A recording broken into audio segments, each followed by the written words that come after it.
Hello, I'm making this video out of curiosity. You probably want to know, what does a YouTuber make with 100,000 subscribers? And I kind of wanted to know myself, so I've totaled up the figures.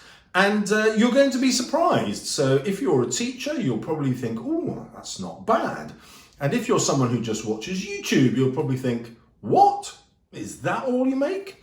And I'm going to take you through my 9 revenue streams and show you exactly what I made over the 12 months to December 2022. Now, although I am childishly excited about getting this plaque, thank you all for subscribing, it still delights me, the pleasure hasn't worn off.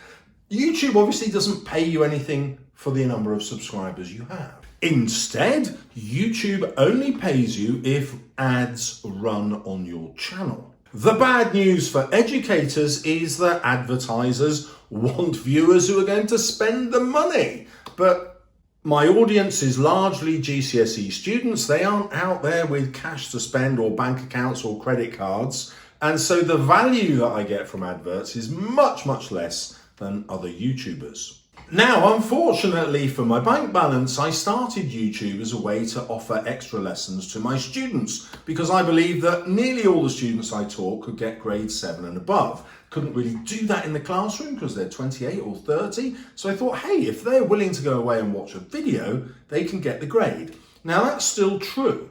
I still believe that, and I proved it. 30% of my viewers last year said they went up by 3 grades from the mocks or more.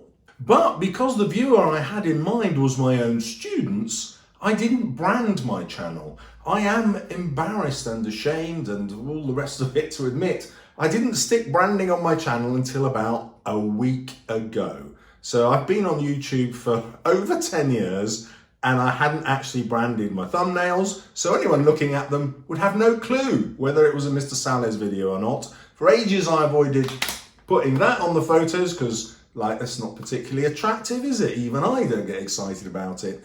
But what a lost opportunity. People would just see my face and go, oh, that's a Mr. Salles video, and choose whether to watch it or not.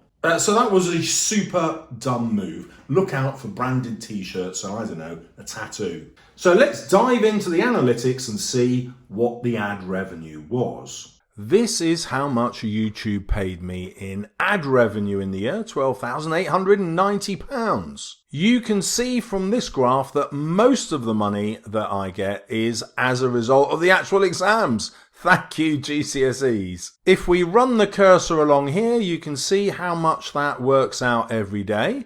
And then as students start to revise towards the end of March and the beginning of April, that income slowly creeps up and then it gets much bigger in April. And then in May, it gets to some interesting figures, which you'd probably think are pretty reasonable.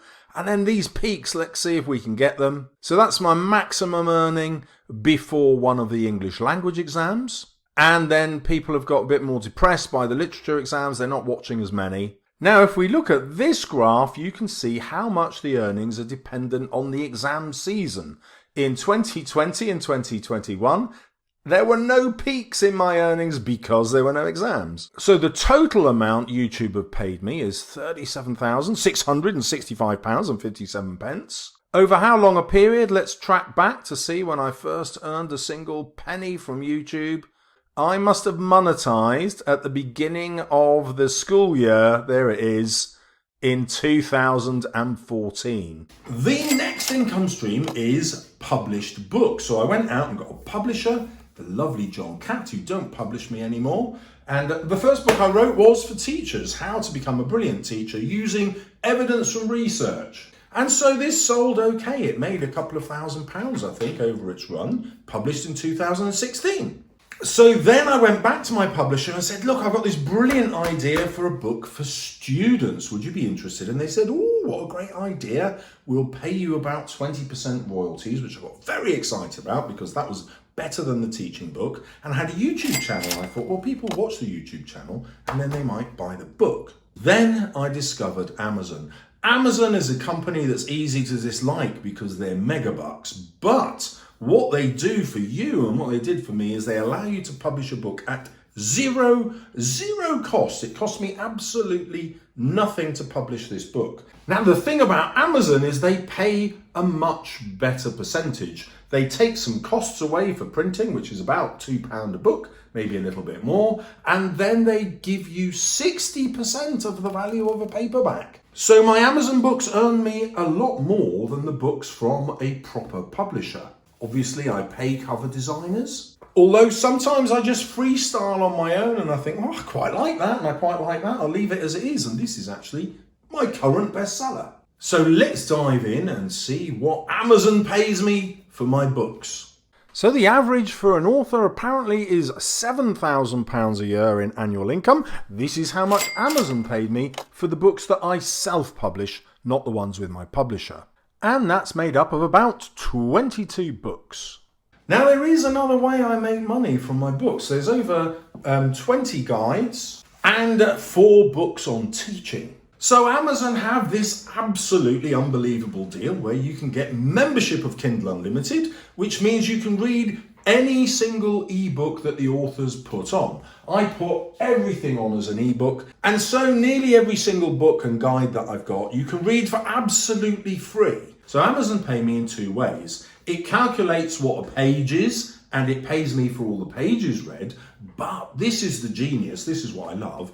It says, look, if anybody gets a subscription to Kindle Unlimited through a description in your video, you'll see it in the description, then we will pay you for their free trial period. And guess what? The trial period is 30 days. That neatly coincides with when students have exams. So come April and May, I shall be saying to you, hey, have you considered getting all my guides for free for 30 days? And you get everything I've written for free, and Amazon pay me a fee for everyone who signs up for free. How cool is that? So students taking out free trials, or their parents I imagine, with Kindle Unlimited led to Amazon paying me £3,704 for the year. Although that does include other fantastic products like Audible, which I use every day. A sponsorship for the future perhaps. The next way I earn money from Amazon is through affiliate marketing.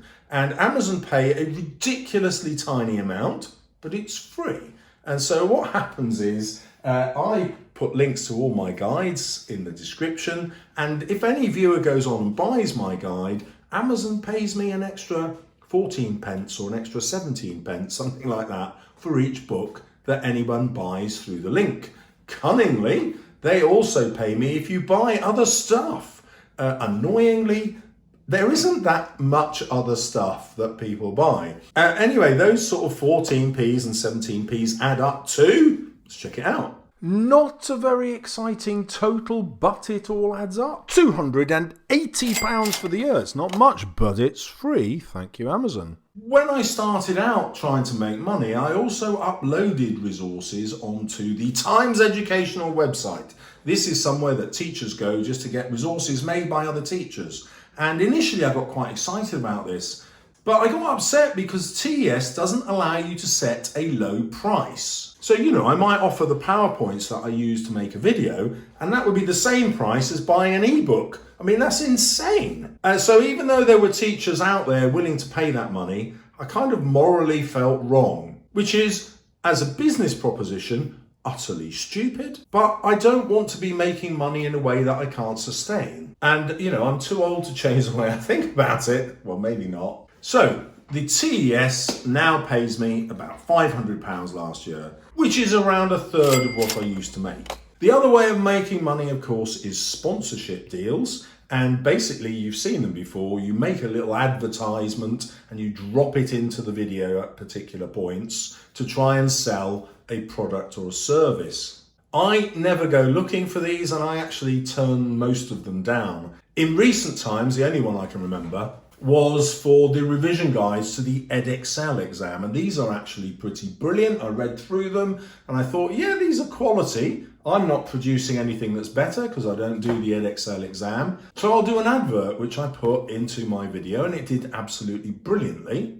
But was that going to persuade me to make more edXL videos? No, because there aren't enough viewers out there and I'd have to get to know a new exam and blah, blah, blah. And so That sort of sponsorship isn't something I go out and chase. I do regularly get asked to do things like VPNs. I'm making videos for students and they aren't going to be going out and buying VPNs. And anyway, they asked me back in the summer when my views dropped because no one's got an exam in the summer. So I was like, no, I'm not interested. So my sponsorship income has been 0 this year.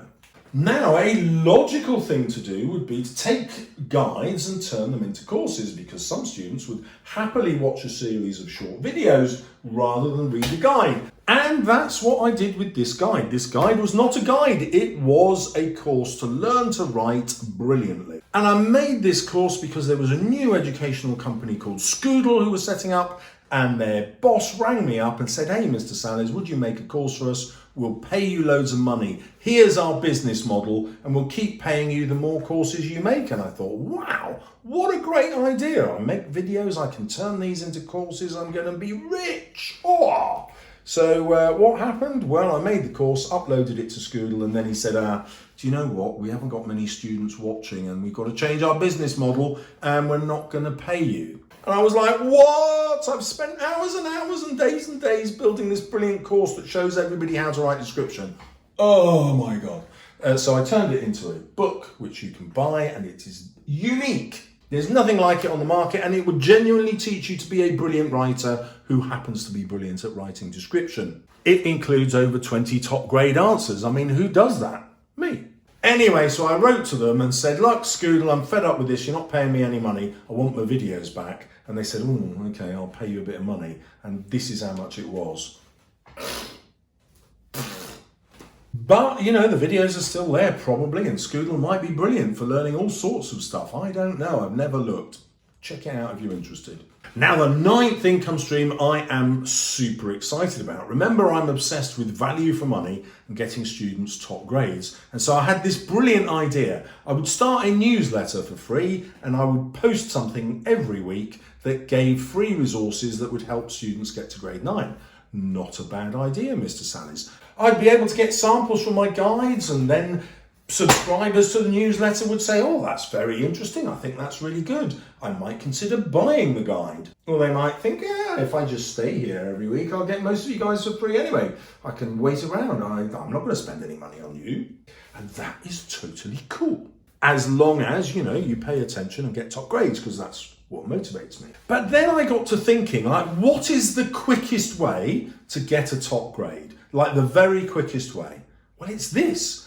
Read loads of top grades essays about your topic. So I put that to the test in my best-selling guide. I said, I'm just going to write no other stuff that you need to know. I'm just going to write top grade essays. So here are all the power and conflict poems, rewritten in 11 grade 9 comparative essays. Because that is the easiest way to learn. You don't just learn about the poems, you learn how to write about them to get the marks. So that's super efficient. And I'm super happy because it took me a lot less time, and the book isn't as big, so students go, oh, I think I'll read that. So this brings me to my 9th income stream, where I thought, oh, if I start a paid newsletter and every week I release a grade 9 piece of writing, an essay or a description or a story, with all my examiners' comments after every paragraph, they would see how it's done, and then they would have an explanation of why that works and why it got the marks, and they would learn week by week how to be a top grade writer.